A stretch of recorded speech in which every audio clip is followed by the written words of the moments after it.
Hi friends, welcome back to Telugu వంటలు.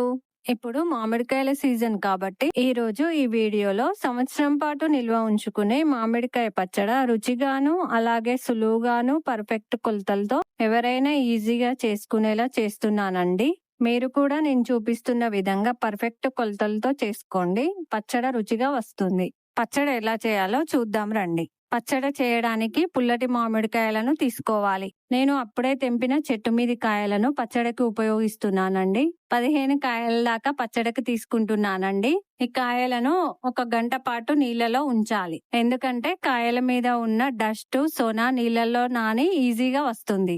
కాయలను శుభ్రంగా కడిగి చాకుతో పైన తొడిమెను నేను చూపించిన విధంగా తీసేయాలి. తర్వాత పొడి క్లాత్ తో అన్ని కాయలను తుడిచి ఫ్యాన్ గాలికి ఆరబెట్టుకోవాలి.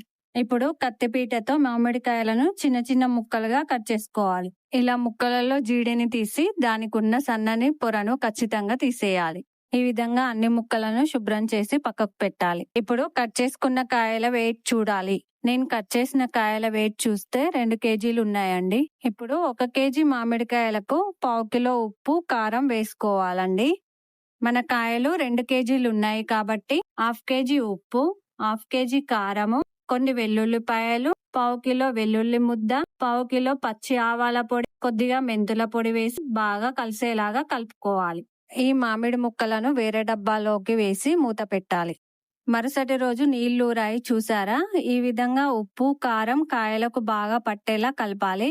రోజుకొకసారి ఇలా మామిడి ముక్కలు మెత్తపడేదాకా కలుపుకోవాలి. ఇలా 5వ రోజుకు మామిడికాయ పచ్చడి ఊరింది. ఇప్పుడు ఈ మిశ్రమాన్ని బాగా కలుపుకోవాలి. ఇప్పుడు పచ్చడి నిలువ ఉండడానికి జాడీలోకి ఎత్తుకొని జాడీకి తెల్లని క్లాత్ను చుట్టి పక్కకు పెట్టుకోవాలి. ఇలా జాడీలో పెట్టుకోవడం వల్ల పచ్చడి సంవత్సరానికి ఎక్కువనే నిల్వ ఉంటుంది. ఇప్పుడు పచ్చడి పోపు పెట్టడానికి స్టవ్ వెలిగించి కడాయిలో పచ్చడికి సరిపడా నూనె పోసి నూనె వేడైన తర్వాత కొన్ని ఆవాలు, 5 ఎండుమిర్చీలు, కొద్దిగా జీలకర్ర, దంచిన వెల్లుల్లి రెమ్మలు, 1 రెమ్మ కరివేపాకు వేసి బాగా వేయించుకోవాలి. ఇప్పుడు ఈ పోపును ఫ్యాన్ గాలికి చల్లారబెట్టాలి. ఇప్పుడు పోపు చల్లారినట్టే నిల్వ ఉంచుకున్న పచ్చడి వేసి బాగా కలుపుకోవాలి. మీరు ఎప్పుడు కావాలన్నా ఇలా పచ్చడిని పోపు పెట్టుకుంటే అప్పుడే పెట్టిన పచ్చడిలాగా ఫ్రెష్ గా రుచిగా ఉంటుంది. ఇలా అన్నంలో నెయ్యి మామిడికాయ పచ్చడి వేసుకొని తింటే చాలా బాగుంటుంది.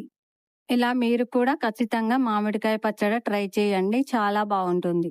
ఇంతేనండి ఈ రోజుకి ఈ వీడియో. మా వీడియో మీకు నచ్చినట్టయితే లైక్ చేయండి, షేర్ చేయండి. అలాగే తెలుగు వంటలు యూట్యూబ్ ఛానల్ ను సబ్స్క్రైబ్ చేసుకోండి.